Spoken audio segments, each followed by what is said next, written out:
KSB getting really close. And against defeating Kingzone, didn't quite get there. But then at the end of the day, Jinner actually upsets Rox Tigers.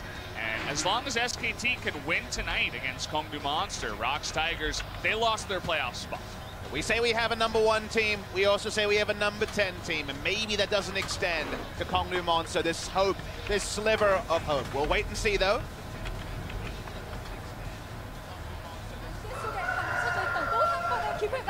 오늘 그들을 찾아왔습니다. 그리고 오늘 그들은 직접 그들의 손으로 운명을 개척합니다. SK텔레콤 T1! SKT, the fans came down tonight. It is totally sold out here in the Nexon Arena. Everybody wants to cheer them on in their last regular game here. The regular season going to finish with hopefully a win for the SKT fans tonight. And for the SKT roster, they return to what is working. Tal, the baritone singer in the top lane. People enthralled by his deep voice in the interview OGN had last time out. Effort is also preferred to Wolf. This is the roster that's been working, and Blank, Mr. Top 10 in solo queue, will be continuing his spot. Will he continue to get Zac, though? Because 4 games in a row, Zac has propelled Blank back to relevance after a season of struggling in the jungle. Certainly, Kongdu Monster, if they did their research, they have a lot to learn from this recent lineup of SKT. Not just Blank, but you know, Faker on the rise. Everybody talks about his rise, but this season he's 3-6 on the rise. Not a winning record, and not a great one at that. So we'll see if maybe they let that go through as well. Hey, he's still the best rise of the 2 players. Unfortunately, Edge is 0-8 on the rise, so maybe we just skip rise for today. That's not fair. You can quote anyone on Kongdu Monster, and they've got a pretty abysmal record on any champion. Hey, Roach is 2-0 on Gangplank. He's popping off. Hey, there you go. Yeah. Secret still has a winning record on Alistar. He's better than Effort, 1-2. Stats tell the entire story, guys. Yeah, certainly a lot of fun when you quote certain stats here. We'll probably get into more of that a little bit later, but let's first take a look at some of the stats. They are struggling. Definitely the understatement of the season, Papa. It definitely feels like their pain will be over after this series because it's been a terminal illness almost, this struggle. 2 wins and 26 losses is just, struggle's not the right word, right? They have really been completely out of it in the LCK. They've had some nice patches of play, but not entire games. They've had some very questionable performances. They need a chance. They need some sort of a silver lining, and I don't see it. Yeah, at the top it just said, we kind of just want to say nice things about them. They're trying. SpoTV is certainly trying with, they are struggling. Get yourselves to the playoffs, SKT. They first had to get through that barrier of KSB, and they crushed it. 2-0, made it look easy, and then we said they have a very easy schedule after. MVP into Kongdu Monster. It was looking dire before those games, but now it's certainly possible for them. It's been so clean, 2-0, 2-0, looking like their old selves with this roster we didn't see coming. Bearing the junglers, Blank has been in great form on the Zac. We have to remember that it's only been on the Zac that he's been able to turn back the clock and look like a competitive, aggressive jungler. Question to a lot of fans will be, if the Zac is banned today or taken away and he performs, is it Kongdu Monster or is it Blank who has increased his level of performance? You could argue that this lets him play himself into confidence on other picks because they are widely expected to easily beat Kongdu Monster 2-0. I think pretty much any team here in the LCK has earned that right, but we'll see if Kongdu Monster can turn that around. The difficult but inevitable fight. Bang with the highest KDA in LCK. Soul, in my opinion, down at the bottom of the 80K, or rather the 80 carry role here so far. But we'll see if he can pick it up tonight. KDA-wise, you're right, very much on the ball there. Bang has the highest season KDA of any player in the LCK, and Soul, who had some good appearances on Kongdu and tough struggles for them in 2015 and 2016, really hasn't gotten it together, so it's been a poor season by his standards. Usually Kongdu Monster builds around their 80 carry, puts them on a pot more, tries to hard carry like that. That has not worked for Kongdu in 2018. So we're coming up to this match. It's certainly going to be a fun one. We're expecting SKT to win. We also got KT Rolster versus Afrika to finish out the regular season, match 90. It's not going to matter in terms of playoffs, but it'll be a good read on where those two teams are going into playoffs. And I'm not expecting the upset here. What are you thinking, Papa? I think it's all about SKT today, Valdez. Hard to vote against them. It certainly feels that way. It looks like the pick and ban is ready, guys, so let's jump into that right now.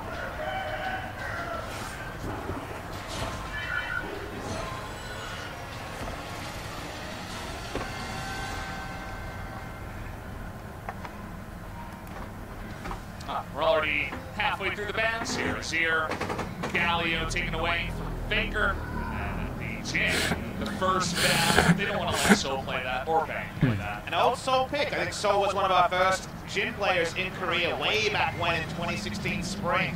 We started to see the Jin, that utility 80 carry who buffed on this patch, and then a couple of buffs over a couple of patches made him very relevant. If you can keep the amount of tanks down on the enemy team, we saw that in full effect yesterday. Very, very quick bans, and look at this, Comdu Monster will blue side ban away the Zac. We will get to see SKT on a different jungler, which will be fun to see. And Raze has had some good performances on the Olaf, so will we just see Blank jump on the Sejuani? That is the tier list pick into the Olaf, but has been a struggling pick for Blank in particular. Certainly a big question, but we'll probably get to other picks first. The Zyra Khan, definitely something that stands out. That could be picked up here for Bang and effort. The Xayah gets locked in. Will her lover also be locked in here is the question. Not yet seems to be the answer, covering that Talia. A lot of teams on the red side would first round Zyra Rakan, but remember that SKT are actually a team that values Xayah over Rakan. They will take the duo if it's up, but they want to take away the Talia, and they've actually run Xayah Janna to success very recently. So they are one of those teams where Xayah is higher prized than the Rakan. They're happy to go with the Xayah, and if Rakan is taken away for some sort of patchwork comp on the side of Comdu Monster, they'll go for something else. Yeah. Comdu Monster seemingly just going down the list, the tier list that is, picks up the Olaf first when it's available. They lock in the GP and the Scion. So everything that people are saying are strong, Comdu Monster is picking that. It is also saying that it'll be a Scion top lane because it's not going to be a flex pick with the gangplank you imagine. Sort of a Galley on the mid lane is Faker, just having a bit of fun, showing a Shaco. I don't think we're going to see blank Shaco today, but that will be very exciting. Yeah. Old Faker champion hovered here in the Master Yi. But it seems like it's going to be Tal's pick in the first round. They will be going Vladimir into the GP, trying to bust down the GP. We saw this very recently. Tal was able to win in this exact matchup a couple of days ago against MVP, even though it was a resolve tree gameplay, which has been the new norm with the Kleptomancy changes and also the support changes that have come in over time. No AD carries locked in just yet. Comdu Monster desperate for a hyper carry. You would think a Cogmore ban would go a long way, because when you see the Scion having a hybrid AD carry is a nice way to go. Certainly seems like the safe way to play it here. Gonna take away the Rakans to take that Zyra Khan synergy away, but as you mentioned before, SKT doesn't seem to care about that. We'll see if they focus a ban towards the jungle afterwards. They can certainly lock down another big pick away from Blank and hurt that pool, but as you mentioned, another carry, but it's Caitlyn here, not the Cogmore. And to be happy with him opting into Cogmore, they have backline threat from the Vladimir, who can go Ghost Flash and Protobell. Get himself there, and a Sejuani ban. So we're going to see something new from Blank, I'm hoping, in this particular game. Maybe no on the Camille and Jax, let's see something different. But the Jarvan was brought back for the first time in a long time yesterday. Hasn't been a pick in the LCK for a month, even though it's been a staple of the LPL.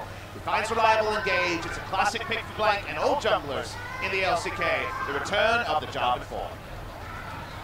And he's back. Seems like somebody's family has come down to the studio. It's Edge's family. Actually, just getting the word here.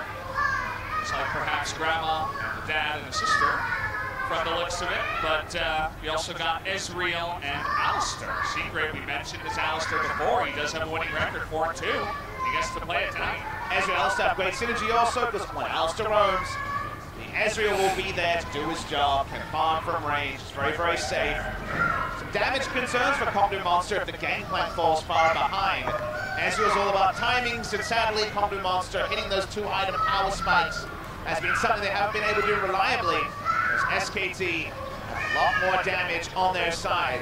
Big question to me is, it's blank on a different champion, but it's also blank against Hongdu Monster. So will he play himself into form on the Jarvan, or will the same inconsistency problems that have plagued him rear their ugly head against Hongdu Monster? I certainly think that 4 games of Zac in a row can build your confidence and say, hey, I remember how to play the game. I'm no longer 6'12", I know what I'm doing in the jungle. And I think he's got to prove that tonight, right? If he comes in here, he plays Jarvan, and he gets wrecked by Raze in the jungle when he's not playing Zac, that raises gigantic questions for the current form of the SKT jungler. Imagine SKT are going to play very proactively. Vladimir should have lane control on GP, have 1 item.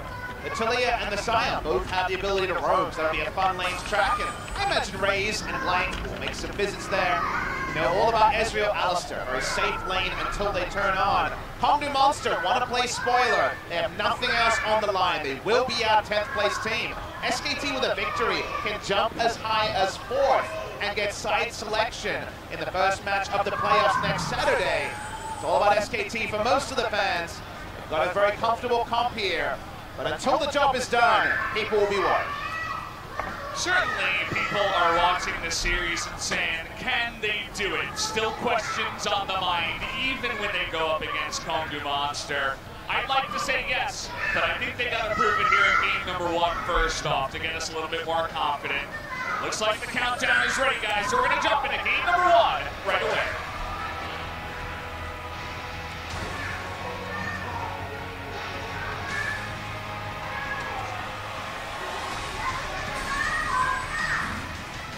Ooh, live. Spicy beginning to the 8-man match.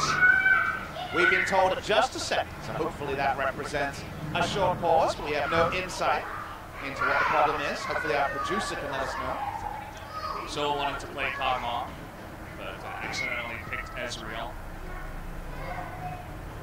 That's a pretty big problem. You know, certainly seems like a big Kog'Maw player, but I look at his stats, he's played more Ezreal. We have a problem with Tal's game settings, so we're going to have to wait and get that fixed. Hopefully you'll be able to get this game very soon. That seems like a single restart. Hopefully the audio issues stay away. That's been our big problem this season. Mostly at the OGN Stadium, but a couple at Spo TV as well. Seems like most of the issues have subsided over here about us. Yeah, we've been fixing things. Bathroom is in full little by working order. little, yeah. No toilet issues this time around. Chair issues. Yeah. I think there was a rumor of one, but we were okay. Yeah. Game's ready though, so no issues to start this.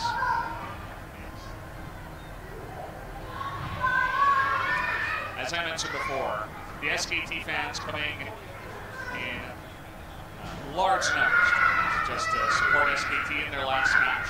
I'm guessing it's probably 90-10 in terms of fans in the audience, even though there are equal numbers of fans on the SKT and Hongdu Monster side of the audience. I think there's some turncoats in there, but I'm skeptical. There's that many Hongdu Monster fans. It's always hard to say, but in this case, I think it's pretty obvious. Who knows, though? If Hongdu Monster win game 1, I'm sure we'll have some of them turn their coats right back around to the Hongdu side. Turn from red to green. It'd be amusing if, like, to themselves good luck, they all stood on the SKT side and we just had a blank side, a massive side. Anyways, we go to this game. It's going to be a hard leash provided for the Jarvan, who needs all the help he can get against the Olaf. Whereas Ezreal and Alistar get to lane first, and that should mean early lane control to Hongdu Monster. Already Hongdu Monster in the lead in this one. I'll try to tone down my bias just a little bit. Please check your bias. Yeah, you know. So far SKT definitely has a winning record. Surprised actually that Hongdu Monster did take a win, but that was when SKT was struggling earlier on in this season. Remember Hongdu Monster in their first matchup against MVP, they 2-0'd them, and they looked really strong, and we were saying, whoa, the joke we were making about the 4Ks and LCK seemed to actually be coming true with that win, but that was also when MVP themselves were struggling with. You want to remember the victory, because that is actually one of only 2 game victories that Hongdu Monster picked up in their 13-match losing streak. That was with Raze jumping onto the jungle Camille and playmaking in the early game. That was the big thing there. Playmaking of a different type is available on the Olaf, but a bit more obvious rather than the very creative part that you can take with the Camille. You're talking about the game that they won against SKT. Yes, sorry. Was their single win, 1 of 2. Yeah, very low here. It's pretty standard invade. We see very often the Talias roam from the red side top lane, getting a teleport. Well, that's going to be the teleport out of Edge here. They're waiting for the cancel, but because they're on a ward, Edge actually does complete it. And the mind games will actually go to the side of Hongdu Monster as Raze goes to the Mountain. So a lot is happening here. In bot lane, we're seeing some trading as well that will be disengaged on. You need to complete that teleport, otherwise they just straight up dive anyway. Gave some time for Raze to start the Drake, but he's already fallen so low. It seems like he's going to be unable to do it. We've seen other junglers solo the Drake, Peanut for example, at 3 minutes, but it seems like the calculation was off, and all the Drakes have a slightly different profile. So Raze, you know, he backs away, he can still clear his jungle, but no early Drake to the side of Hongdu. It was looking good for them, you know, just the teleport to save Roach on the top side. No early first blood, and then Raze with the miscalculation, as you mentioned. Still keeping up with Blank, who is getting a little bit aggressive up on the top side, so will not get too far behind. And Roach has gone greedy in the Keystone choice. We've seen almost no Kleptomancy on Gangplank this week because you can't pick up the insane gold generation of the support items with Bandit into the Kleptomancy after the hotfix on patch 8.5, which we are on today. He is going Kleptomancy anyway, and we saw Resolve Gangplank against Vladimir in the first round robin when Gangplank was much stronger because this matchup is so tricky.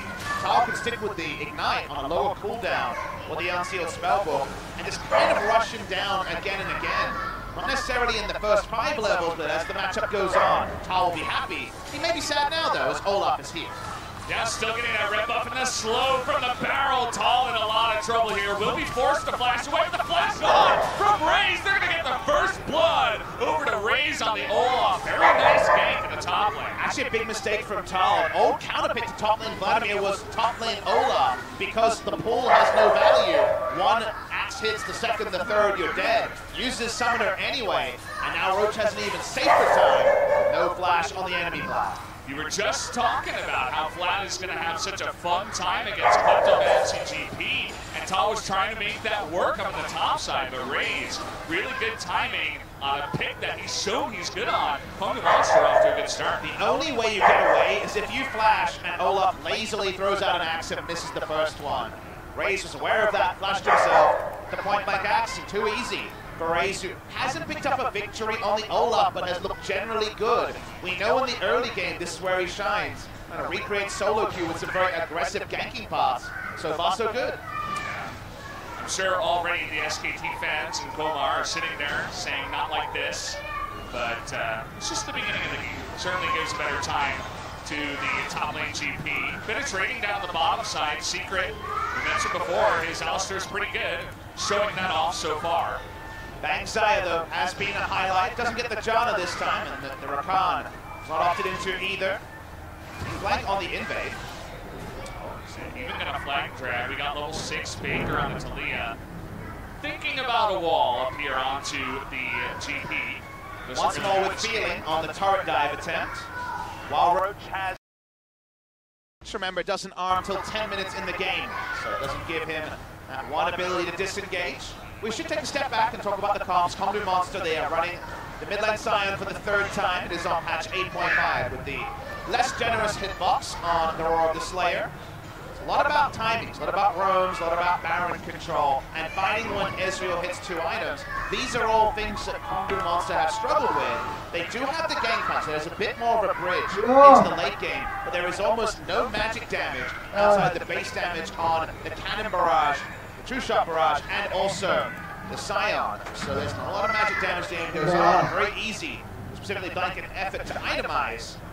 Hongdu Monster needs to keep it up. This will be another good start. Oh boy, Effort in a bit of trouble. He has to get over the wall here, but already he's low with the Ignite ticking. Oh!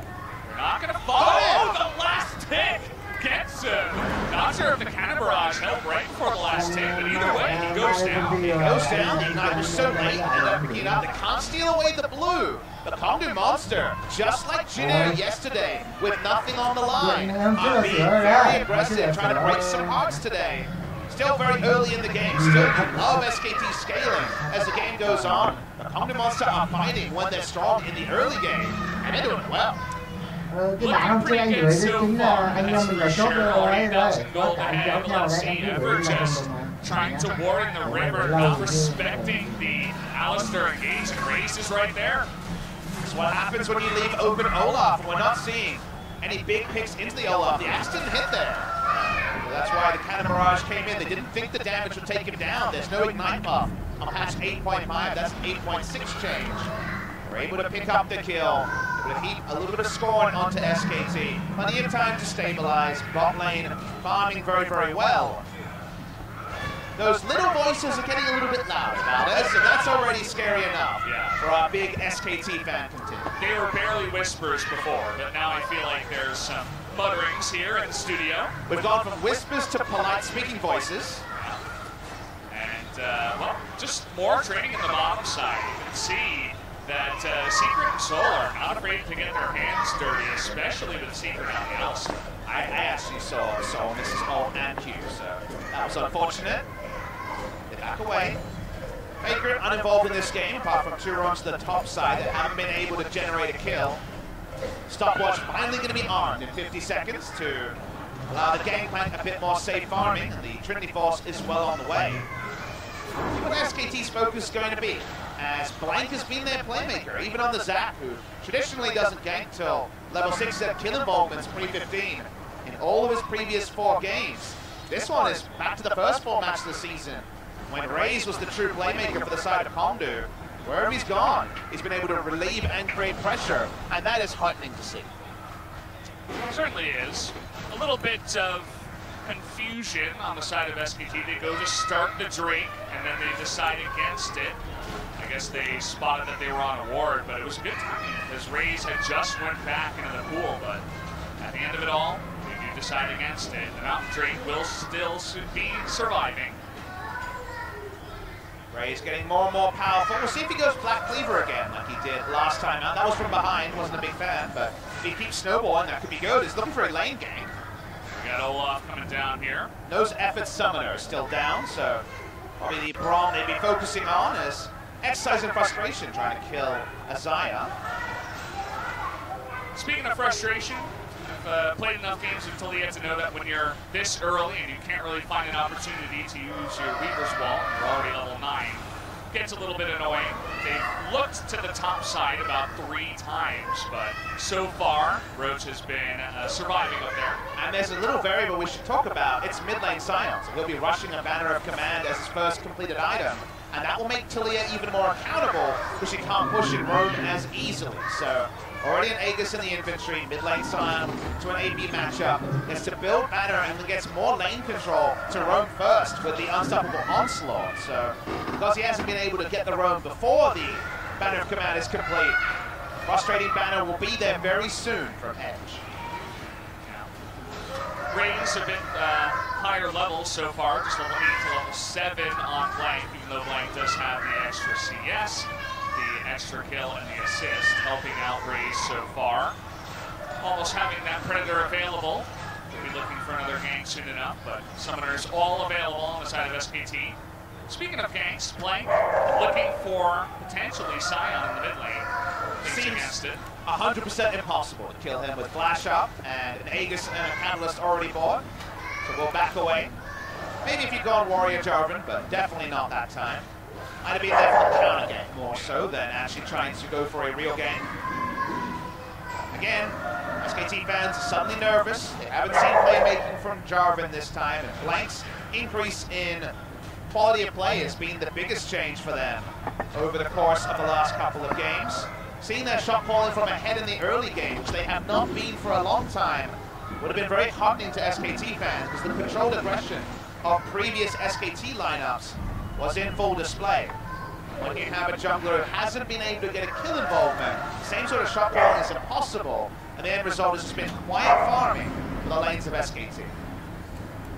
They've been sitting back a little bit, not wanting the action. Certainly is great for Rotem on the top side, who is ahead of Tall in terms of gold, I'm sure, even though he's down about 16 CS. That was supposed to be the hard lane for Roach, but having a bit of a better time after the gank early on from Raze.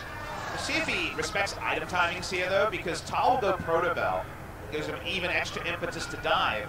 Will Roach build the Spectre's Cowl that we almost always see against Vlad? Because if he goes full damage, thinking, hey, this lane's going better than expected, still will have a very difficult time entering lane, as Tal does the same thing he did last time, where he changes to teleport on first back, and then back to Ignite, for his next visit to lane with the Protobell. He knows that now he's very strong. Certainly, in secret, he has picked up the Moby boots, so I'm going to be looking towards him to be making plays for the Monster. Certainly, with Raze on a bit of a carry jungler and secret on this Alistair, this has been the moments where Konga Monster have found a little success that they've had in LCK so far. And it's not the moment where Faker gets tilted by a Banner of Command minion. We're just waiting on the tank, the cannon minion to show up. Has the Banner of Command complete, does Edge. Always threatening near the mid side. That dragon is still available. So it's kind of funny with all the early takes we've seen with Olaf on the Rift recently. Waves, no cannons so far, as Edge is taking a bit of trade damage from Faker. Is he?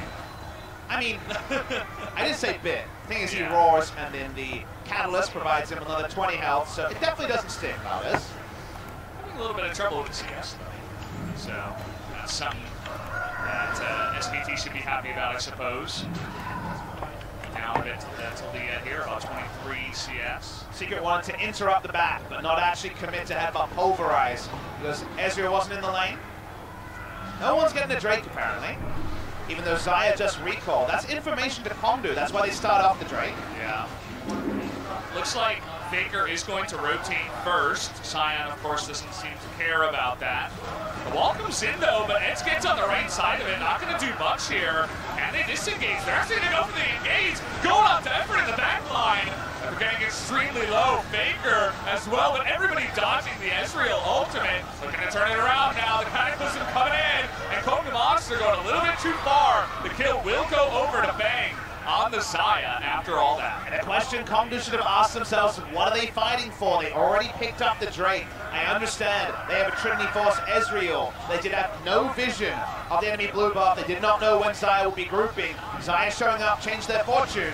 The kill goes the way of SKT, and now Sol has used his Arcane Shift. Having a bit of fun missing the Trinity Force, trying to get their hands dirty once again. Certainly the Mountain Drake will help out. We've got an Ezreal on your side. We're going to take another look at this here. They were happy to have Sion go over the walls and say, okay, we could fight. What are you fighting for? You have the Drake already. You're going into a narrow choke. You don't have the ability to get to the back. You chunk out multiple members, but eventually, really nice use of the seismic shot there. Edge is caught, flashes down. Unnecessary mistake from the side of Kondu Monster, but overall, they do pick up the Mountain Drake. Was very close. Soul actually beated out 2 flashes to get away from his true shot barrage, as the slow-mo from Spo TV showed you guys, and certainly could have been a couple of kills had that landed, but at least Konga Monster can say we got some of their summoners after that big fight. Because Ezreal needs to find a way to control this lane a little bit more, because it is Essence Reaver, a building block item, and Trinity Force, a massive power spike. Completed for Sol. Raze here to join in on there being no summoners on effort. Yep, he doesn't have his flash this time around, trying to stand beside one of the minions. Nice little stun coming out from Bang. He'll force to be used. Bang trying to carry this so hard. They're going in deep, and there's the blade caller, and here's Baker from the mid side. Soul is going to be going down. Raze with no escape as well. And this gets turned on its head after all that. Going to give the double kill over to Bang, who's currently 3-0 and sitting pretty in this game. They lead the kills over to the Xayah. Nice to have that ability. Suddenly 3-0-0 is Bang.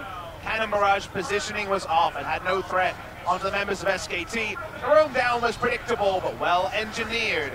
Now Bang has the kills. The bot lane turret should be the first to fall. And SKT take control of game number 1. Just a couple of fights that were invested in by Kongdu Monster. SKT kind of laugh at them and say, okay, we'll be willing to fight you, and it's going to be the first blood turret in the bottom side, some more extra gold over to Bang, and, well, he seems to be the carry of this game so far. So you watch the replay, and you can understand what is being tried here, but you use all of your CC onto effort, and Secret doesn't have ultimate, or Ace doesn't use it at the start of the fight. By the time he uses the ultimate, it's irrelevant. The Cannon Barrage isn't in a great spot because SKT stay right next to the wall. Faker gets there first. There's no ability for Sion to react because Unstoppable Onslaught can't get him there fast enough. Ends up being too easy for SKT. They even get preferential choice of where the kills go, and an Essence Reaver Xayah turns into an Essence Reaver Static Shiv Xayah from one fight. Yeah, he's going to be having a bit of fun down at the bottom side. So much for that Trinity Force Ezreal. Will certainly be having some trouble against the two-item Bang at this point, who also did pick up Ninja Tiny to deal with that Ezreal even more effectively.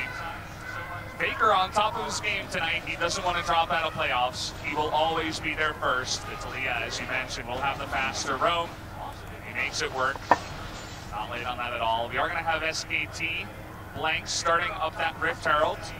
So far, no vision around the objective for Kongdu Monster. Kongdu Monster want to be fighting now. They don't quite have the Muramana. Otherwise, they're basically ready to go for their early game power spike comp with the Ezreal and no magic damage. Now that Bang is cheating the curve a little bit, having his damage items earlier makes it trickier and trickier for Kongdu Monster to execute on a comp that was already hard to execute. Usually we advise teams in Kongdu Monster situation to go for easy to execute wherever possible, because there's already been other parts of their game that have let them down. This one's pretty narrow, Valdez, and while the door's not closed, it's ajar. And SKT, with another team fight win, will probably close the door on Kongdu Monster in game number 1. Certainly looking like that. I know the Kongdu Monster and anti-SKT, the Rocks fans out there, they were getting a little bit excited. Perhaps that's what turned this game on its head after all. And yeah, looking good. Faker going to come down here and respond to Edge in the bottom side. And with the second Mountain Drake up here, we'll see if Kongdu tries to make a stand around this objective. Certainly Double Mountain could help accelerate their game plan a little bit if they can pick it up here. Kongdu Monster have a big lack of vision. You see one control ward on the bot side, none on the top side. SKT's control vision is good, but it's actually around Baron and not bot side of the map. So they don't have exclusive vision in this area. It's pretty even actually, as we'll see if Raze is trapped. Not quite. Good response there from Kongdu Monster.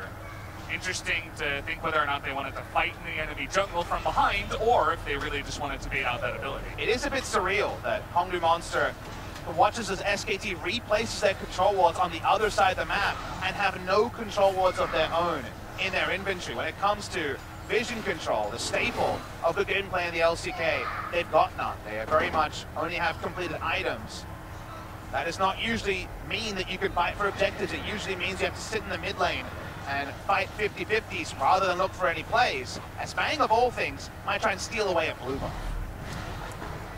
Looking for it there. Turns out there is none, and the Rift Herald not really getting the damage it wanted as Bang just moves away, and Kongdu Monster seemingly reading the situation very well, expecting that. Now they're going for a fighter onto Bang. Here comes Sion from the right side, going to be interrupted by Blank afterwards. The engage from Kongdu is not going to net them any kills. Yeah, easy to flash away from the headbutt when you see the headbutt pulverize coming through from Secret, so Bang will live.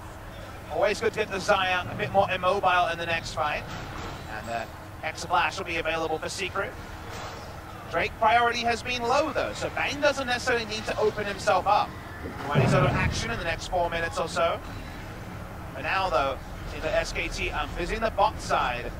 Lane wards, they haven't spotted out Olaf, and they're making a smart read. And they're not coming, they see Alistar, they don't see Olaf, and SKT will rush down the Drake after all. Yeah, easy peasy. You mentioned the lack of vision. We'll see if Kongdu Monster make a desperate attempt to engage here. They trying do. to get out to Bang. He doesn't have his flash here, but the axe is going to land. And here's Faker from behind. Oh. A huge barrel from Roach. Isn't enough damage. Bang's still in a good place, and the Cataclysm is perfect from Blank to trap them all in. The re-engage here, the flash away from Effort is going to keep them safe. They are flashing into their depths here, trying to kill Faker with all their might, but they they seemingly cannot on the end of it all, and SKT is going to wipe the floor clean with Kongdu Monster. Something we've definitely seen before as Kongdu go a little bit too far. An air of desperation from Kongdu. I understand their ability of power spikes, but unnecessary from them. Not everyone will die, but Tal wasn't even there to start, and maybe I gave Roach the kiss of life too early. He's going to try to recall, but I think he's done. Seems like he is trying to get out here from an execution, but Faker will pick up the kill at the end of it all. So an unofficial ace going to the side of SKT. Fiesta starts early in this game. Let's watch the replay. And the Drake was already claimed, and as we've asked Kongdu before, what are we fighting for? The answer is flashes down on Bang. Let's go for this. Notice that it is a true 4v5 as Vladimir is slowly walking the entire time with Ignite. Meanwhile, great Cataclysm. They do so much damage to the member of Kongdu Monster. They know Vlad's coming, and so they try to get Faker. They go for the play where they can say, well, I go the best player of all time, Worth. They dive in, even through stopwatches, unable to kill Faker from this. One by one they fall, and Roach, he goes on a bit of a yakety sax moment. He dies as well, and SKT in a 4v5 wipe the floor with Kongdu Monster. Say what you will about Blank, but he seems to be back as a very awesome fight from him. He got the flag and drag onto 3 members, and then a Cataclysm onto 4 members. You mentioned they were going super deep for Bang, but they just could not get to him because of all that interruption from Blank and keeping him safe. So props to him for keeping his team safe and buying a lot of time to win that fight. And Kongdu have been guilty of being a bit see hero, kill hero in their approach to games. Remember, we've had games from Kongdu. Hold the point for now as Seoul finds Blank again. Yeah, Blank coming in with confidence this time is going to trap the Olaf. You can't run through the wall of the Cataclysm. Doesn't matter if you can't be interrupted, as they will pick up another kill. Seen games where Kongdu have sent 5 members to kill people, get 1 kill. Meanwhile, have lost a couple of inhibitors for it. They have very much tunneled down on one thing in a game, as if their coach has said, this is the primary objective, and unfortunately, they have forgotten all the intermediate steps to get there. Baron started by the side of SKT. They can always turn from this, and Tal is lurking as well. Early 2-shot barrage, the wall is going to be quite nice here. Trap's only edge on that side. Kongdu Monster not willing to fight without him.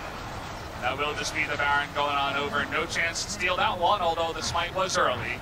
And Bang does pick that Baron up. So SKT now about 9,000 gold ahead, feeling pretty good about their chances of winning game 1.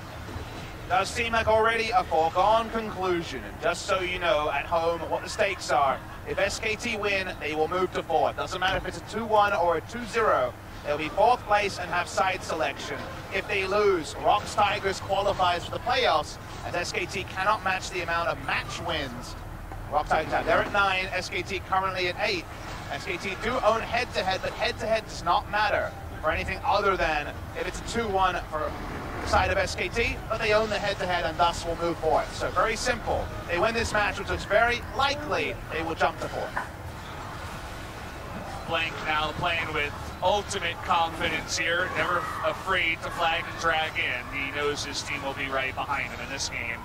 Tal also incredibly strong at this point, just poking 1v3 as the rest of his team does push in. 5 members down the mid lane, says SKT, as they want to end this one fast. They've got the budget banning after the nerfs on 8.5. Still pretty useful when not much from Kongdu Monster can be done to answer the bannered up minion. You know, it's got that extra range, so we'll eventually push it down. Will they go for the dive? Q's gonna land onto Roach. There's the flag and drag secret trying to make an engage on the right side, but here comes Tal down the middle as Raze is awkwardly behind everybody. Tal in a little bit of trouble here, gonna be chunked down by the Q, and he does go down eventually, but Secret getting low. Blank gonna pick up a kill in the end of it all. Soul with no help on the right side, trying to chunk down effort, but SKT doesn't seem to care as they continue pushing down the mid lane. Yeah, Bang's actually stopping him from getting towards the Nexus turrets, which SKT are taking down. 1 down, Effort will teleport back in with his Unsealed Spellbook if he wants to. Bang's got red buff. He's not letting anyone go home at this point. Not from the side of Kongdu or SKT. He says, guys, we're going to end the game right now. as they certainly can. They're going to take down this last Nexus turret, and Bang just going 1v2 against Raze and Solon. Nobody can touch him. That's going to be game number 1, going over to SKT in 27 minutes. Job halfway done for SK Telecom T1. Early game, Raze able to make some good plays, but the moment it turned for SKT, a couple of minutes later it turned in the greatest possible way, with a 4v5 ace coming through from the side of SKT. Wasn't necessarily everything their fans would have looked for. Blank in the very early game wasn't able to make some things happen, but once it got to the team fight phase, it was Blank. Very smart with his team fighting, like you mentioned. A great flag and drag into a 4-man Cataclysm. The highlight from him. SK Telecom T1 should find themselves in playoffs with another victory. And it's hard to bet against it. The 2-0 is looming very likely. Bang just very nonchalantly, as he always does, takes a sip of his brown water and goes on carrying his Xayah. He's shown multiple times he doesn't need Xayah. He's an independent woman on that pick, and he's done it again with another big carry on the Xayah. So questions to go into the second game. Do you ban that away instead of a Rakan, or what exactly do you do? Blank looked good on the Jarvan. You can't necessarily take the Zac away and be happy about that as well. Either way, guys, we're going to take another break here before we get to game number 2.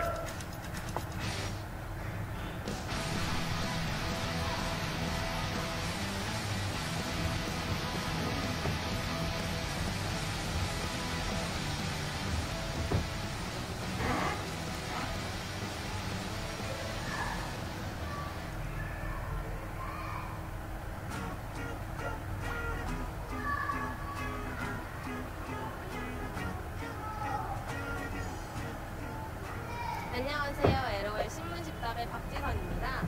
오늘 신문집답의 주인공은 바로 LCK에서 유일하게 같은 팀 선수를 팬으로 두고 계신 프로 선수입니다. 안녕하세요.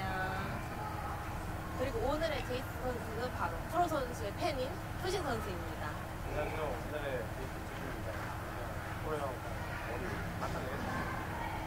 Let's get it started. First, can you introduce yourself and your team? My team is Top King.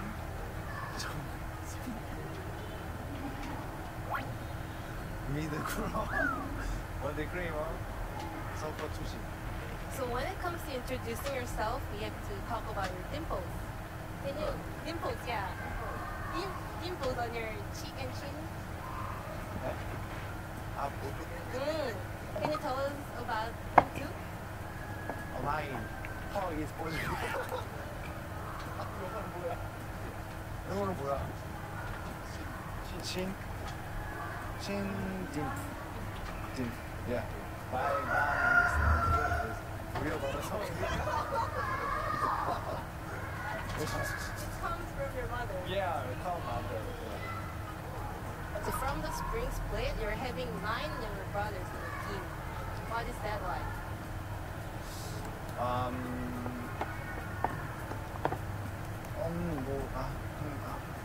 영어 어떻게 들었어? I'm number 1. Yeah. You got the most power. Yeah. My team is best to me. You're the best. Yeah, I'm best too. Yeah. Yeah, team. Yeah, 2. King in the queen. Yeah, 1, 2, 3. 아, 너무 귀여워.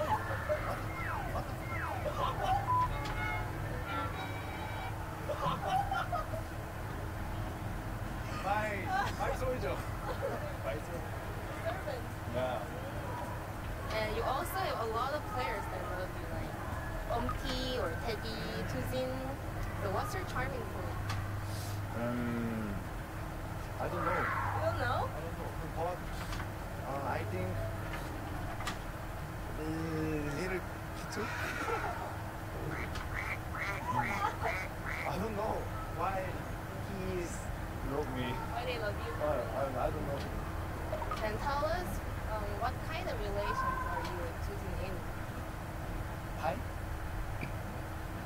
His time we. 뭐야 나 말해. 우리도 팬하고 뭐가 우리의 목표 좀 너무 하죠. I think pig. You guys are both pigs. Pig and pig. Pig. Yeah. And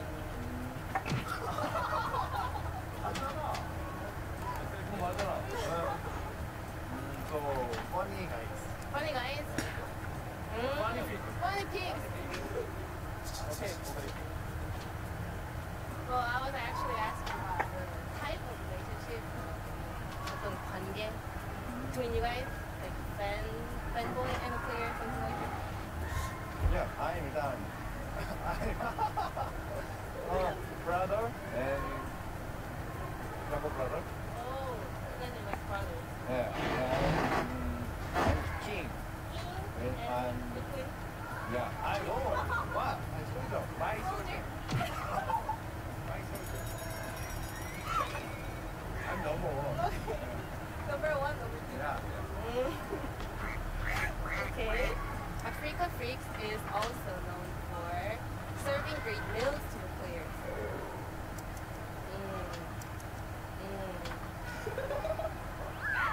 Africa Freaks, your house? Food's so delicious. Okay. Very famous. Right?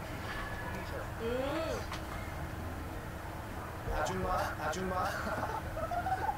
뭐라고 해야 되나? 저희 밥 해주시는 하우스케어 mother. This Looks really well. cook very good. Very good. food. Can you describe more about the menus, like how delicious they are?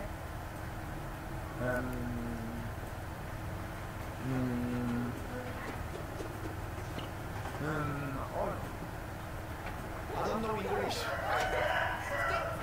Skip chance? 잠깐만, 뭐라. 맛을 표현해달라. 어떻게 맛있는 표현해요? very good. very good. The last time you posted a picture of your table with a lot of medicines on it. Yeah? Your desk with a lot of medicines. So what are those for? 남자한테 좋은 거.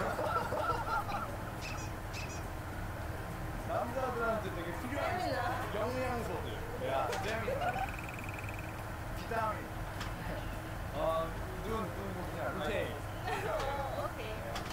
So let's say there are all Africa Freaks members drowning underwater, and you can only rescue two of them. Who would that be?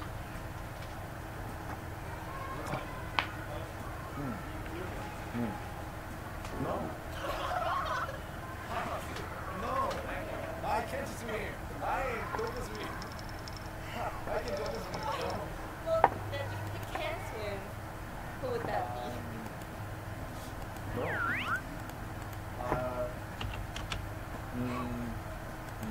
Why? 제가 수영을 해도 제가 죽을 것 같아요. 도와주는 거. Okay. I can not die. I want to not die. Yeah. You had the most MVP points in the last spring split. Are you gonna make it happen this year again? Of course. Yeah, of course. Of course. Do you wanna make a promise for winning the first place? Sorry.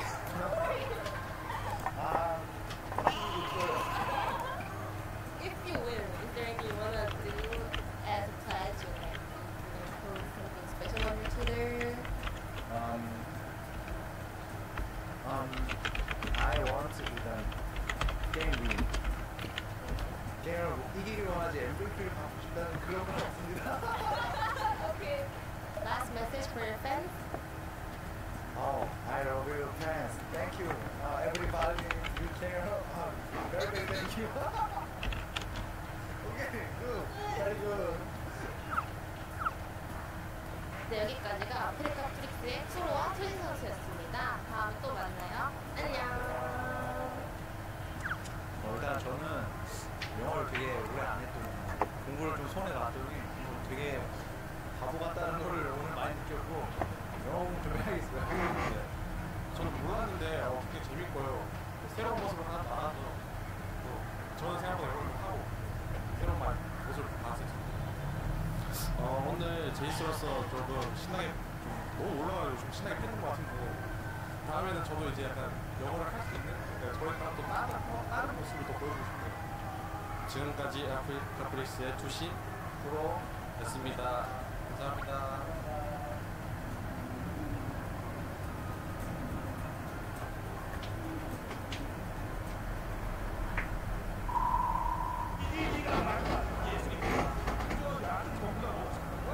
정글러가 7분이 15분인데. 아, 너무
everybody. We're going to take a look at some highlights here. It was looking good for Coffee Monster in game number 1. Good game here from Race to start things off on the right foot. But then they got a little bit too aggressive. Welcome back, everybody. Bit them in the butt. Some highlights here. It was looking good for Coffee Monster in game number 1. Good game here from Race to start things off on the right foot. But then they got a little bit too aggressive. Welcome back, everybody. Bit them in the butt. Some highlights here. It was looking good for Coffee Monster.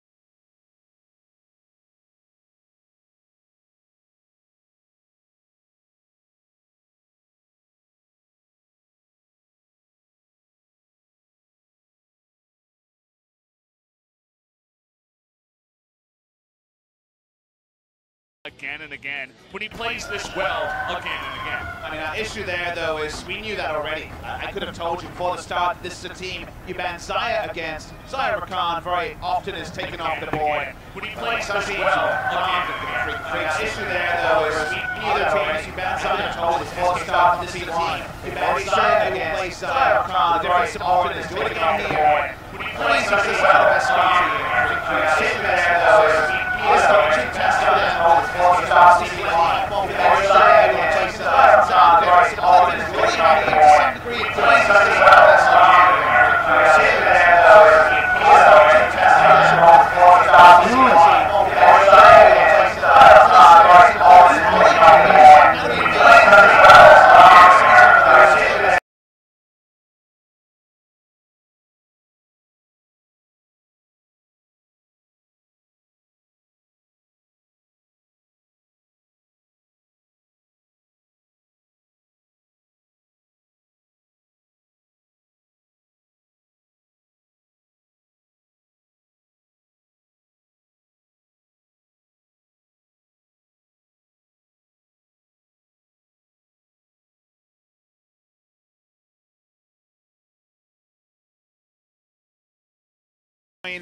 The group of players from Afrika Freaks at 900 points. 800 is a good return for a season where the team hasn't done as much winning as they traditionally do, and a 42% damage share lets you know that it was all about bang. Group of players from Afrika I really like Freaks that at fight in the bottom 900 side where Olaf points. was 800 is a good coming in, return and he for a was season essentially, where even the though team hasn't Effort done got as really much low, winning he as was they going traditionally do, 1v3 for and a a good 42% 5-10 damage seconds. share Didn't lets you seem know that it scared was all at about all. bang. He Group knew of he had the players support. from He was Afrika playing Freaks that at Zaya really well. 900 points. Cyber Olaf 800 was is a coming good in, return and he for was a season. essentially, even The though team hasn't Effort done got as really much low, winning he as was they going down traditionally that do, lead. So we'll and see a if they take that 42% away. damage share Didn't lets seem you know that scared it was all at about all. bang. Proving Group of himself players for from a Afrika chance. Freaks Playing that at Zaya really 900 hard. points. Cyber Olaf 800 is a really good good. return He for was a season. essentially, even The though team hasn't he done got as really much low, winning he as was they going traditionally out do, bang. So and we'll a see if they take 42% that away. damage If he's share just too lets strong you know that at it's all all. about bang. Prove Group better of players himself from for Afrika Freaks. Freaks That at Zaya really 900 hard. Faker closing in on 2,000 career kills around the world. 1408 in the LCK for Bang, including all the other tournaments he's played. Stats can't lie.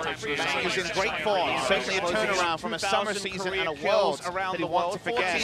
We're waiting for the all clear, including all the other tournaments. Sounds like it's just about time. Stats can't lie. We're going to jump Bang is in great form. Certainly a turnaround from a summer season and a world that he wants to forget.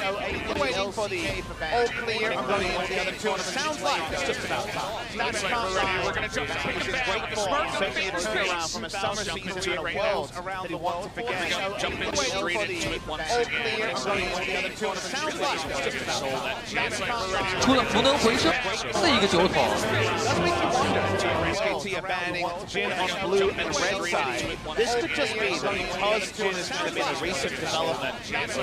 除了不能回声是一个酒桶。 Does make you wonder perhaps they're just not ready for it yet. They know that Bang is a legacy red player. This could just be thought to be banning on blue and red side against KSV and then onwards. 除了不能回声是一个酒桶。 Unprepared for the Jin. They don't want to play it. And Kongdom Monster finally gets the memo and says, how about no Zaya for Bang? Yep, seemed like an obvious change to the pick and ban, but then the first pick onto Talia here for Faker, another big pick for SKT. This is also a Week 9 pick. Talia priority has gone way up this week in particular as teams moving away from the Azir. Azir is banned in this game, but Talia is getting a lot more respect than she was previously. A couple of weeks ago, we saw Talia's popping off and said, surely now's the time. It has slowed down a little bit, but Talia priority in yesterday's series was massively high as well. I think KSV and Kingzone, but no surprise to see it jump up here as well. That doesn't mean that Raze will get another chance at the Olaf. Looked good in the early game. I wouldn't say it was his fault that Kongnu Monster lost as a whole in game number 1, so they're happy to give that pick to him once again. Ooh, okay. Quick pick on the LeBlanc here for Edge. They're looking to counter Faker in the mid lane. It's an exciting pick as well because Edge is one of our legacy LeBlanc players. Think of Kuzan, Edge, Kuro, and Faker himself, of course, as famous LeBlanc players. Very strong pick into the lane. It's why Kuro is so strong, because it plays a great Talia and a great LeBlanc. See if Edge is going to be able to isolate away the Talia and attack it in lane. And SKT with Zac available, maybe skipping over it and going for the Sejuani. They seem to be more about building confidence for Blank on other champions than just sticking with the trusty Zac that they know Blank can play. She wants SKT to get into 4th place. Big fan of Faker there as well. Was surprised that they let also the Varus go through. They just let Bang just pick up that huge 80 carry pick. They want to put Soul onto the Ezreal once again here. Now, Olaf is seen as a pseudo counter to the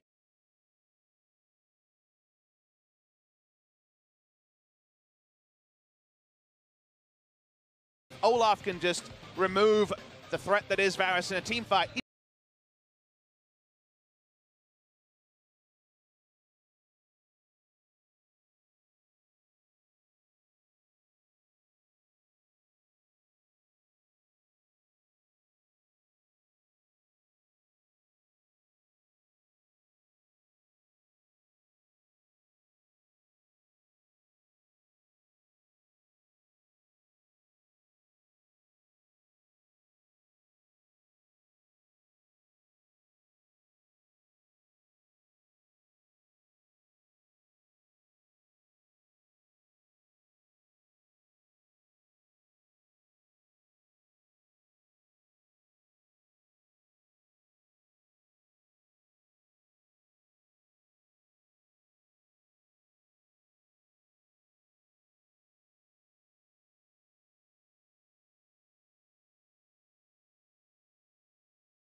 I have a winning pick, unfortunately. SKT hovering the Camille here. We'll see. They actually do change it here to Tom Kench. That will be locked in. And once again, thinking about that Camille as a blind pick into the top lane. Very, very safe into the champion pool coming through from Roach. You're not really concerned about any picks. He will lane into it. Showing the Poppy, which works in the Camille matchup, of course. Tala's already played that this season and looked good on it. They will just go for the Camille. Bit of reliable engage and a great split pusher. See what Kongdu Monster wants to run in this particular case. Could just go for Sion top lane if they want it. Not banned so far in this draft. The Orin that has been one of the capable ones for Roach is gone. And, well, Roach is trying the Fiora once again. Good luck with that one. He's going for the Fiora. It is a matchup where you have the slight advantage. But Roach has very much, through his career, built his role as a full-on tank. He is the tank player. He is not the off-tank player. He is largely just on Orin duty. And now he's going to be taking the Fiora. Kongdu Monster don't necessarily have a comp that can play around topside particularly well either. So we'll see if Kongdu Monster's going to make this one work. As Fiora and the LCK, not the greatest pairing of all time. Certainly is not. We'll see if he can actually go head-to-head with Tal. And I think a lot of focus is also going to be on the mid lane up against Faker. Certainly if they can blow his flash with the LeBlanc and the Olaf making their way towards the mid lane, could have a bit of fun there. But this comp has no identity from Kongdu Monster outside of win lane, win game. Fiora is good into Camille, yes. LeBlanc, very good into Talia, yes. But together, they don't really do anything as a full-on composition. They have power, they can win lane, win game, but doing that against SKT after being 1-0 down as the 10th place team in the league, a very outside chance. Meanwhile, SKT have very solid engage. They have good 4-1 if they can get the Camille rolling. Laning phase and bot lane will be very happy as well with the Varus and the Tom Kench, whereas for the side of Kongdu Monster, it's all about snowball. They need a mid lane or top lane to get massively ahead and then warp their vision line from it. But making that happen against SKT, all we can do once again is wish them the best of luck. We'll see if they can do it with this very aggressive draft going into SKT. Let's jump into game number 2 right now.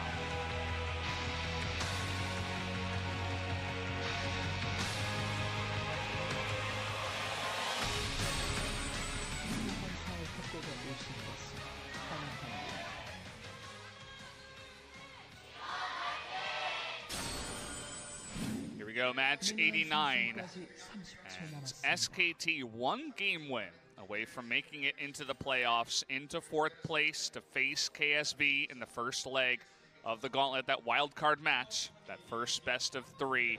They just got to get through Kongdu, and so far it's looking pretty good, Papa.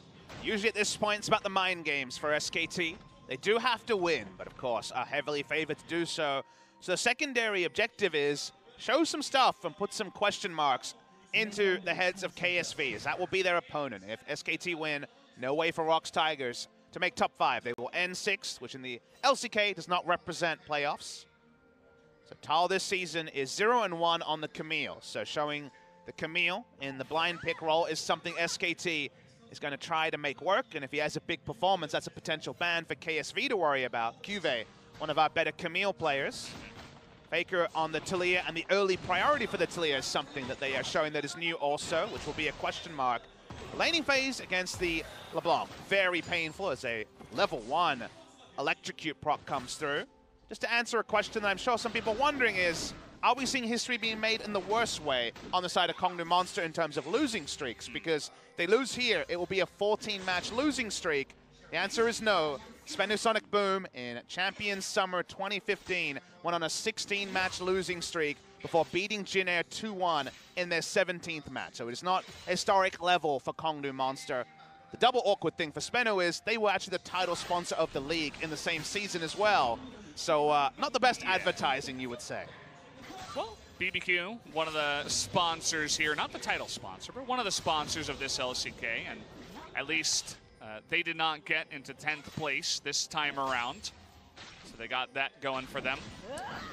Blank on the Sejuani here. You mentioned that. He's not going to be on the Zac this time around, but another tank jungler that's quite high up in the tier list. Another moment for him to prove to everybody that he's turned the new leaf and he's on the path to greatness once again. And he gets stage experience on the Sejuani into Olaf, a matchup that could very much happen against Haru against KSV. Sejuani is seen as the best tank to lane into the Olaf because she can queue over the wall and disengage his axe trades. So finding a good performance on the Sejuani that he's actually looked pretty damn poor on this season is important for Blank. It is his 6th game on Sejuani, currently 2-3, saying once we hit the gauntlet, we have already made it from the first match.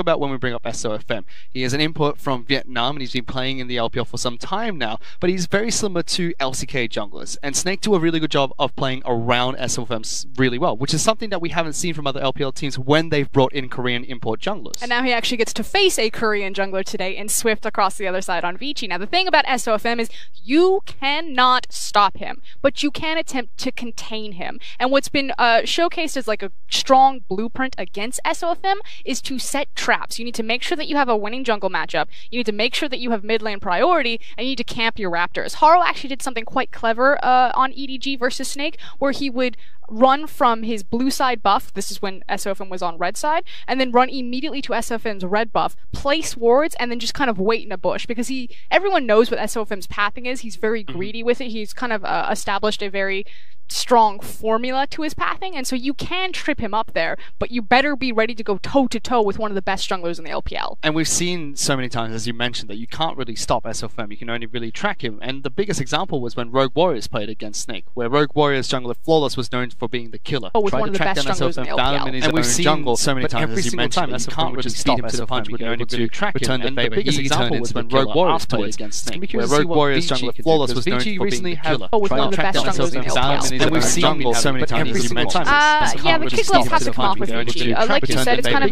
these two teams have very different expectations going into Vici. They've got 2 weeks left. They're out of playoff potential. Currently last place. Probably going to be about road. Yeah, the kicklops have to come off with like you said, it's kind of these two teams have very different expectations going into. I don't know if Vici, they've got 2 weeks left. They're out of playoff potential. Currently last place. Probably going to be about road. Yeah, the kicklops have to come off with Vici. Like you said, it's kind of these two teams have very different expectations. I don't know if they've got 2 weeks left. They're out of playoffs.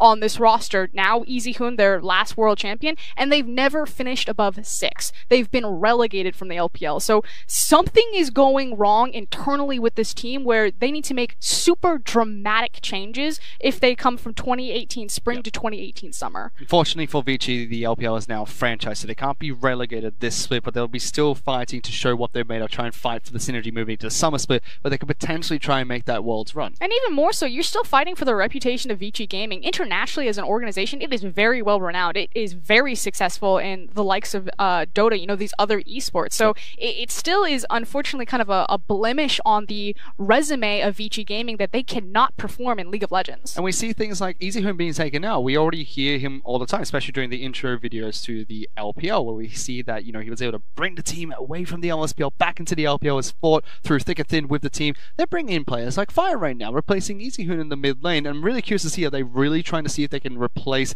their star player, one of the players that they brought in who was a former world champion, or they're just trying to work things out with the Vici roster? I really want to move away from the word star. Unfortunately for Easy Hoon, you know, when he does have his strong games, his strong Azir performance, I think it's almost unfair to call Easy Hoon a star. Yes, he's a world champion. No one can take that away from him. He did play in that world championship run, but he was not the star ever of that team, and I don't really think he ever has been a star.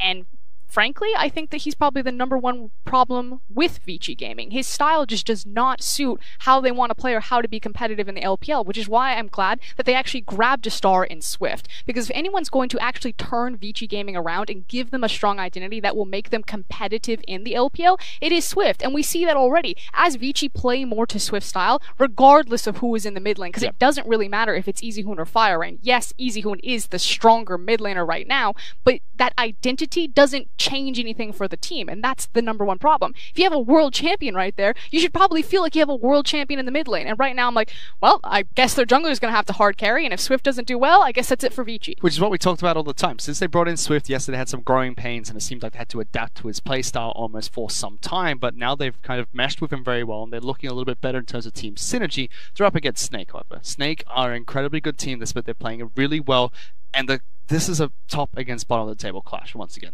This is a time for Snake to be dominant. Yeah, it's about what does victory actually look like for Snake. We consider them the heavy favorites. That said, miracles have happened. Maybe we'll see one from Vici today. It has to start in the jungle. But for Snake, after the dismantling of JD, after they 2-0'd RNG, and then Invictus Gaming just came in and smashed them in under 25 minutes, Snake almost have to do the exact same thing to Vici if we still want to even consider the Western Conference in the same breath as the Eastern Conference. Because right now you have these Eastern giants, and that side of the bracket just looks completely stacked. And if Snake's the best hope for the West, they better show it today. And if that's going to be the case for Snake, what is their game plan going to be? Do they try to tear apart Swift? Because we know that Snake are going to play around their jungler SOFM. Do they try to counter that by taking apart Swift, or do they target the rest of the map, where Vici have looked weak recently? I mean, frankly, you could target any part of the map for Vici Gaming. And the thing is Crystal, we were having this discussion when they were facing EDG. Clement and I were on and on that Crystal is a mid-tier, mediocre ADC in the scheme of the LPL. You know, we have such a stacked top 5 that if you put Crystal in any other region, he's probably fine. But in this region, he comes up short, and that team should be able to exploit it. Against the likes of Snow and Martin, Crystal's not going to have any problem. So the one weak link of Snake that you would think that you could target, and that the other top teams have with the SMLZs, the Jackie Loves, and the Uzis, Snake's not going to have that problem here. So they can attack anywhere on the map that they want. They can throw to Flandre, he's got the highest gold percentage and damage share of any of the top laners. They can even throw it to Crystal and Hude in the bot lane. Well, let's take a look at Snake's lineup. They'll be starting the blue side for game #1. Flandre, SOFM, Gwok, Crystal, as well as Hude. Now, where I actually think the throwdown's going to happen is going to be in that jungle, because again, it's all about Swift and SOFM. If Vici want a shot in hell at making a victory, Swift has to step up and step up big, and you cannot stop SOFM. He will style on you, but you can try to keep up with him. It is the style of me, after all. Let's see if Swift can do it, because his teammates are going to be Long, Easyhoon, Snow, as well as Caveman. And we're still trying to find that secret formula. Right now, they're a $300 card with a $3,000 stereo in it, and they want to try to upgrade some of these parts, and it's going to start in the ADC position with Snow. My goodness, Snow's going to have some work cut out for him, because there's a $3,000 stereo on Vici. You're looking towards Swift to be that stereo. Is the bass loud enough, though? Crank it up and get the theme music going, because they're going to need some Eye of the Tiger and some secret formula if they want to keep up with Snake, especially in the Snake Pit. Unfortunately, the Rocky theme does not start just yet, because Vici are no longer able to make it to playoffs. Snake are still trying to secure their spot, and crucially, trying to pick up as many points as they can, like we saw EDG do earlier today, to make sure they can get as many buys as possible of being into playoffs. And starting to talk about kind of what these win conditions look like, I think red side is really important for Vici here, because again, pound for pound on talent, they're not as strong as Snake's members, so they really need to rely on the counter pick that red side can open up just to keep up with Snake's solo laners, so that Swift doesn't get absolutely blasted in the jungle, because his lanes don't have pushing priority. So it seems like all eyes are going to be on the junglers heading into the first match. Before we go into game #1, though, we do have our match of the week coming up as the 3rd series for today. That will start on time regardless of the outcome of this series. With that, let's send it over to our casters.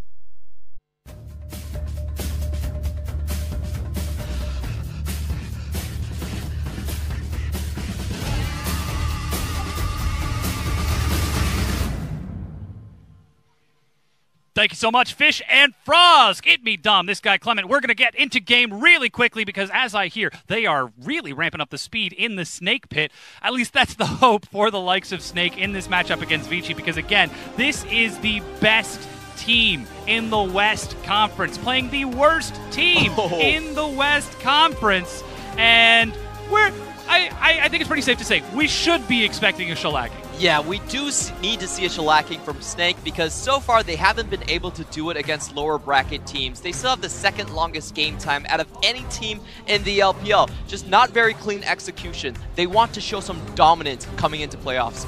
And the hope is that we see it here against the likes of Vici Gaming. Now, that being said, we've already got 2, now 3 quick bans being taken away from the likes of Snake. This is the big thing that we were talking about between me and you before the ban picks, was that Long doesn't really play any of those bruiser champions. There's 3 big champions that he needs to take away from Flandre to level the playing fields, and those are Camille, Vladimir, and also the Gangplank.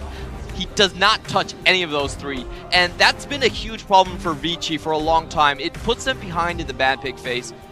Well, now Long, perhaps we could see an early top lane priority. We've seen solo lane priorities earlier today, and it worked out quite well for OMG, but will that be the way that Vici decide to run it, as they have got Snow filling in for the AD carry position for them? Could prioritize that bottom lane with a Xayah first pick. So far, he's played it twice already and won both times. Yeah, so Snow, basically the new member on Vici Gaming, taking over the helm on Martin. He pretty much fills the same role, but with different champions. Still 32% of his team's damage, but he much more favors the Xayah and the Caitlyn over things like the Tristana. We'll see what the answer is going to be from Crystal in that bottom lane, because he needs to prove himself in this next matchup, as Rakan is the follow-up. Xayah Rakan, the lovers duo. This is an interesting pick here.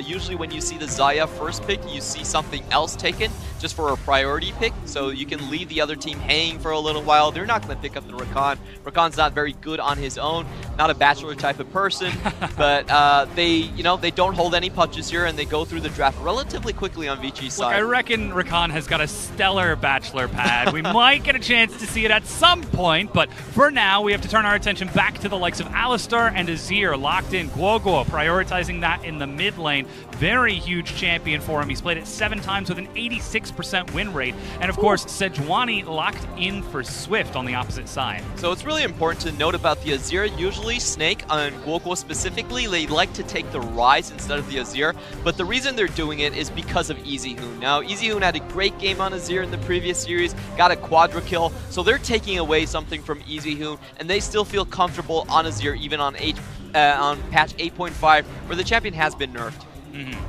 Well, we'll see what the answer is going to be from EasyHoon in the mid lane, as so far we're seeing more top lane bans being taken away from Long. Snake very clearly have their priorities set up. And like you said, that Gangplank could still be an option for Flandre. Yeah, that's that one pick that Long doesn't really touch and Flandre has in his back pocket. But looking elsewhere on the matchup, we're seeing Vici also identifying the weakness of Snake. They're trying to punish Crystal, taking away the safe pick in the Ezreal and also his most played on the Varus. So a very interesting setup here. What has made Vici successful in the early game so far we've seen is Long's teleport, his initiations, and with this setup, they have a very strong power play about level 6, level 7, where they can all go into the bot lane and try to punish Crystal. And that's been where Vici have found a lot of their strengths. When they can set the pace of the game, when they can dictate the tempo of all of the lanes and all of the matchups, that's when we see them at their best. And like you said, they have engaged just about everywhere so far, and they're still saving counter pick for Long. Yeah, not a lot of options here for Crystal right here. This is going to be a tough decision. He's going to have to pick something that can possibly survive the lane. Ideally, he would want Tom Kench on this rotation, but of course, it's already been banned away. Yeah. It's also Crystal. Oh, come on. Are you serious? In front of the hometown crowd. You've got him all riled up. He's got a chuckle. Hudye. Oh, he's got a smile. There's no way. Oh, There's man. no way he takes it. Oh, there you go. There chin you go. locked in. All right, now this is a much safer option than the Draven. You know, buddy, I love the Draven. He had that duel with Jackie Love where he actually came out ahead. Yeah. But you're not picking a Draven into Rise, Sejuani, Rakan inside. There's no way you're going to do that. Oh, man. Jin Technically, makes a lot more sense. Stand Aside can interrupt Rakan's grand entrance. Yeah, but can you interrupt Glacial Prison? Well, oh! not technically. Wow. What? Is that a Jace lock-in? Is that Long? It is. So far, he's only played the champion once in 2018 and lost with it with a whopping 0.0 KDA. So Long taking the confidence play against Flandre's Gangplank. I was definitely expecting a tank, and what I was thinking about this composition was that they were just going to get a tank, teleport into the bot lane. They have mid lane priority with the Rise. They have a lane gank that's really powerful with the Sejuani. Put a tank and lock it down. Well, Vici are saying, no, we don't need any more CC and initiation in this bot lane anymore. We're actually going to take it to Flandre in the top. Like you said, this could be a way for Vici to try to dictate the tempo, dictate the pace of this game. If Long gets an advantage, then that's 3 lanes that are all very present for the likes of Vici.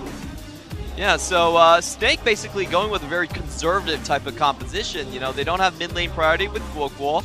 Against the Rise matchup, doesn't fare so well, and they have a bit of a slow start in both their bot lane and in their top lane. So it doesn't look like Snake is going to go for the crushing victory that we wanted them to. Instead, they're just going to go with slow and steady. Still, though, as we get closer to playoffs, you always have to ask the question of if you're, oh my god, if you're already that close to getting in, do you commit to finding new strategies, or do you hone what works already? We're just going to gloss over that. Okay. But that's a question I'd actually present to you, Clement. Okay. If you're getting this close to playoffs, if you're 2 games away from locking in your playoff spot, do you try to show something new, experiment with new strategies this close 2 weeks away, or hone what you know works? Well, for Snake, I want to show people one thing, and that's our bot lane came here to play. Like, you cannot punish our bot lane with other of those picks right here. But, you know, they're still going with something really safe this time around. They certainly are. We'll have to see if it works out, because it looks like we are just about ready to load onto the Rift for Game 1 of Snake versus Vici.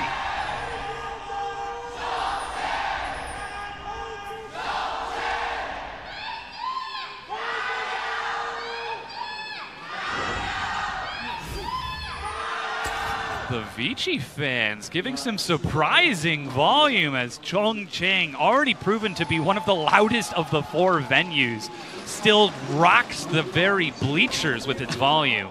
Yeah. Now we've loaded onto the Rift.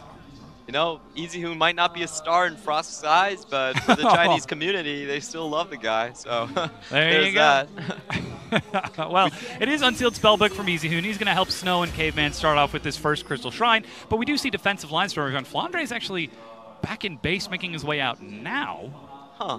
Interesting. Bit curious. Long sitting in brush. He didn't drop a ward either. The only reason I could think about him going back was he forgot to buy.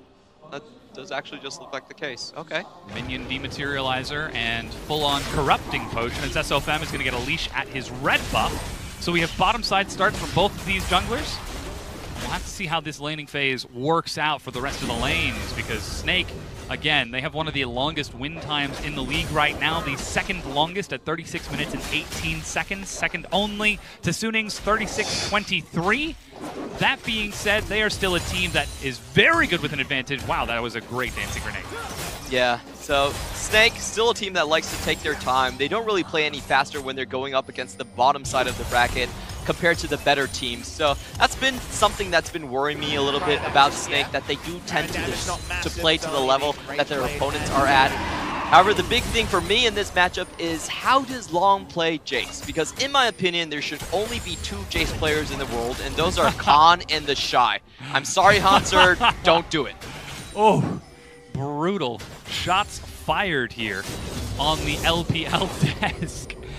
But here you can see some of the stats for the 2. Look at the KDA, 15 out of 14 teams. All right, so that's basically answered my question. Somehow Jace is losing the trade level 2. He's got hit by a barrel, and he's not doing very well. And you look at the stats as well, as Swift actually on the invade here finds SOFM, gets him over the wall, starts tagging the stun. Smite was used by SOFM to secure his blue buff, but he's locked down. Red buff burning away. SOFM still trying to retreat away from the red. Swift does not flash to follow. Yeah, that's a good play there from Swift, finding out where the Skarnar is, and the most important thing is going to allow Long to play very aggressive in lane. We've seen Long do the same exact move, but oh! He got the grub! He actually did. Of course he did. SOFM, you may invade my jungle, but those camps are mine. SOFM, you know he's typing more